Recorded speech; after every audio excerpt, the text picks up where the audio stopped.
And you are watching Real Life Talk, where we talk about the past, now, and the future. It's always a blessing to have you back in my channel. Where did we stop last time? Let's go back. 2017, right? I'll continue from 2018, just so that we can, fast track things a little bit. So in 2018, that's the year that I started compounding. I read a book called Compound Effect, okay? After I have finished compounding. And it's so interesting when you are doing the right thing, you're on the right place at the right time in terms of your mind. I'm not talking about a place, I'm talking about your mind, okay?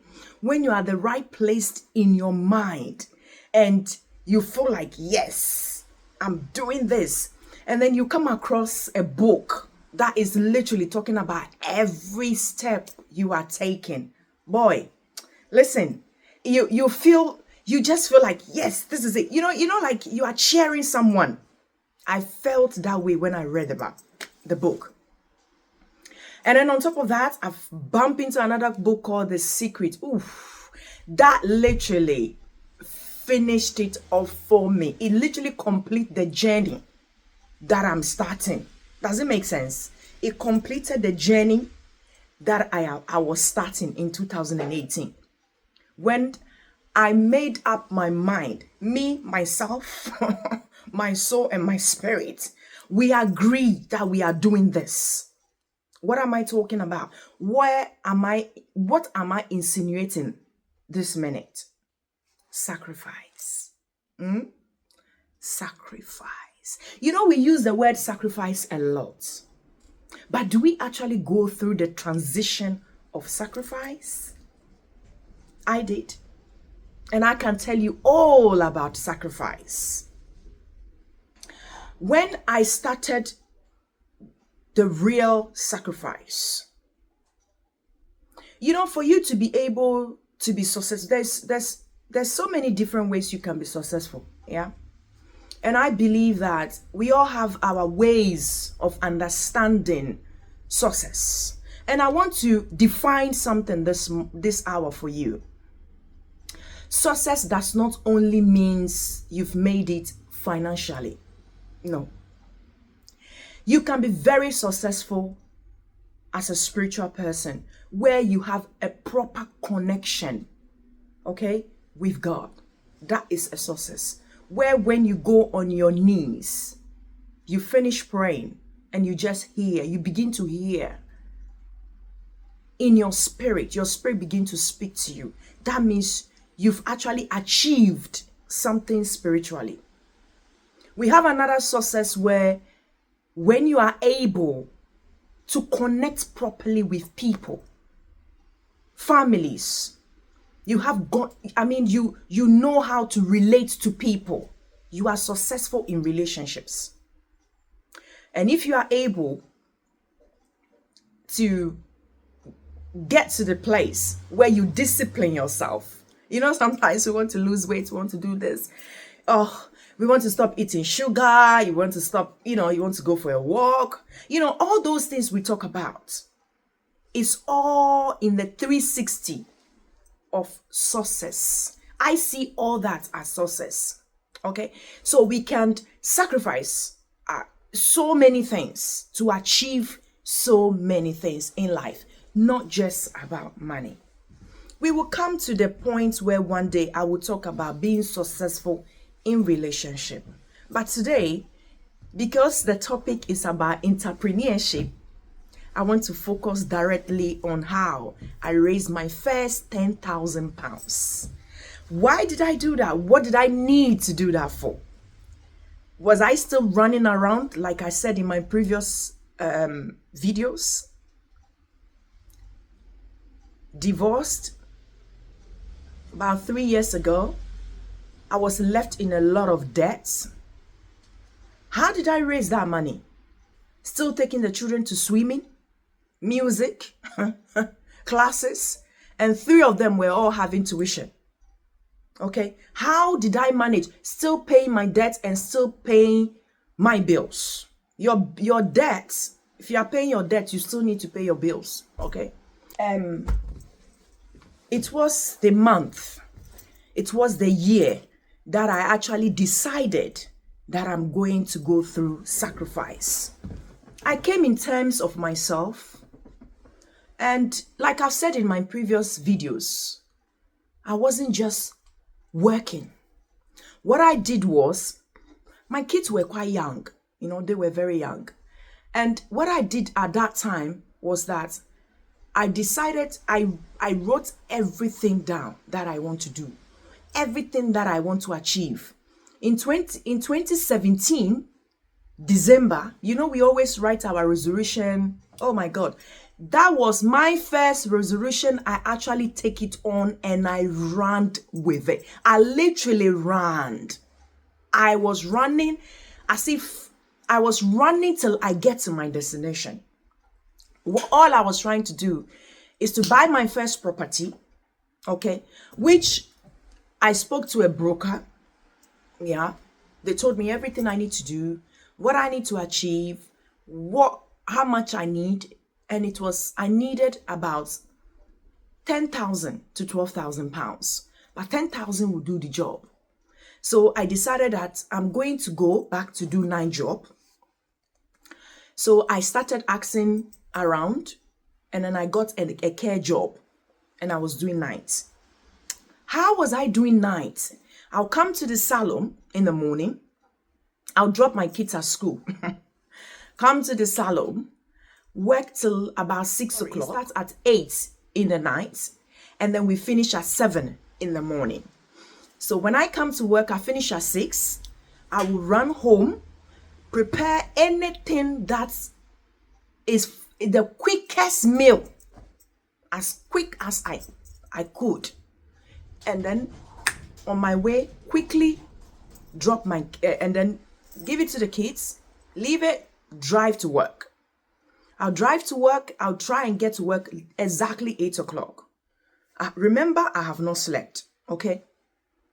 And I've never done nights in my whole life. It was a big challenge. That's when I started taking I'll just fast track this. I started taking a lot of coffee to help me to be awake. Do you know, it got to a point that the coffee was not working anymore. When I drink whilst I'm drinking the coffee, I'm literally falling asleep. And somebody said to me, Red Bull. Oh my gosh. I went to Red Bull. You know what? You drink the thing so much that your body doesn't want it anymore. I got to that point.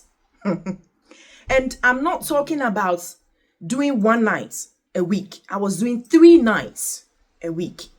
One of them was Sunday after church. Still busy here. It got to a point, and I'll show you a picture of what my face, my skin, what it became when I was going through that sacrifice. Every time I look at myself in the mirror, it doesn't look like me. I can see it, other people can see it. But I said, this thing must be done. Whatever I need to do for this to be done, it needs to be done. On top of that, I was doing student programs. Those of you who know student programs, we used to do student programs, student from overseas, student from, Belgium, Italy, and there's agency that I joined that will send children from the age of 13 to the age of 18. And they used to stay in my house. How was I squeezing all that? It's only 3-bedroom. In the midst of this, remember that I said in my previous video, I gave up my bedroom, right? So at this point, somebody is living in my bedroom. I'm already sleeping in the living room. Yeah. And then what happens is that I put all my children together in one room because they were a little bit younger. Okay. I put the kids in one room. I sat with the kids as young as they were. I spoke to them and I said to them, this is what mommy wants to do. Mommy wants to do this so that we can all have a better life in the next 3 years. I remember my son is very precise. He was like, Mommy, 3 years. I said, 3 years is not long, Joseph. We will get through this with no time. Lo and behold, you know what? What I've realized, people, what I've realized is that, real life family, I want you to hear me. What I have realized in life, okay? You know, sometimes when you don't have kids, you scream, you do everything, you shout, oh God, you pray a lot. It's not about having children. It's not about what sex of child you want. It's not about having boys. It's not about having girls. It's not about having mix. Family, it's about having kind children. It's about having children who can see your heart. It's about having children who are kind in their hearts. My kids are kind kids. Very extremely supportful. As young as they were, very supportful. Elizabeth was in year 8. Joseph was in year 7. Hannah was still in primary school. You know, and these children supported me. I didn't even feel alone. When I'm having my the students are coming in, they give up. So basically what we're doing is, when the students are coming, they helped me to actually tidy up their room for the children. Because I said to them that mommy needs to pay for this, mommy needs to pay for your swimming, and they all want to do something, activities. So they understood. Sometimes we think the kids are young.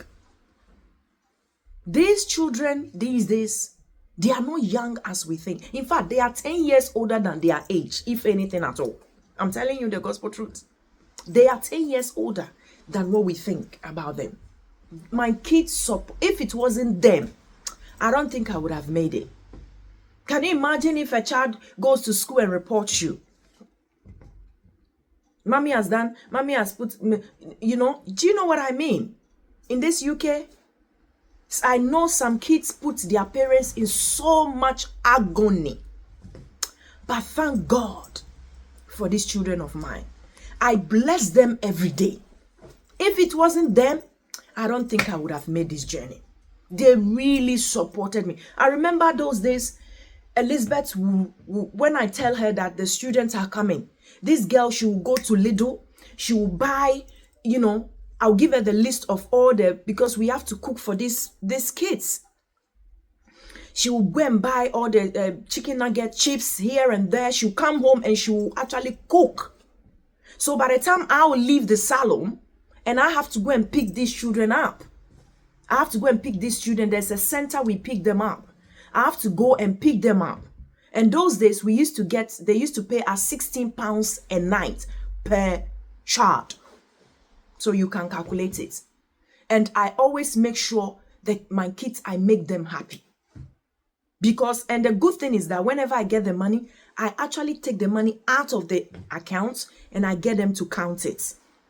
And them counting the money, it just makes them very excited and happy. They can see that I'm not, you know. And one of the sacrifice I did as well, I wasn't doing my nails then. Never. I only started going to the nail shop, going for massage, and treating myself like a lady. 2022. Only 2 years ago. So sometimes, you know, there is a proverb that we say in Ghana. They said, before you will look at the way I am now, look at how I was. And I love that proverb. Where I am standing now, like I always say at the end of my video, is where you were standing before. That propel you or catapult you to be where you are now. Real life family, I will not kidding you. This is Real Life channel. It was hard. It was difficult. You know, I just feel these tears in my eyes. It was a very difficult moment. Just to raise £10,000.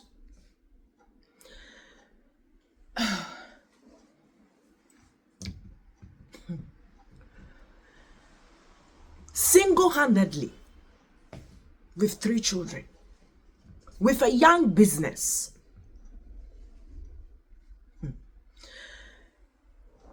You know what? I think I'll stop here. If I remember those moments, it's only somebody who has gone through the sacrifice that will understand. And at that time, when I go to that job, sometimes I have my phone. I always have my earpiece in my pocket, because I'll be feeling so sleepy that I have to be walking basically in a care home, praying in the night. I'll be going up and down. And then the moment I get my break, oh Jesus, it's like I've just been relieved. I've been released from something. I will run to my car at the car park. I will turn my engine on. I always have blankets in my car. Turn the heaters on really high.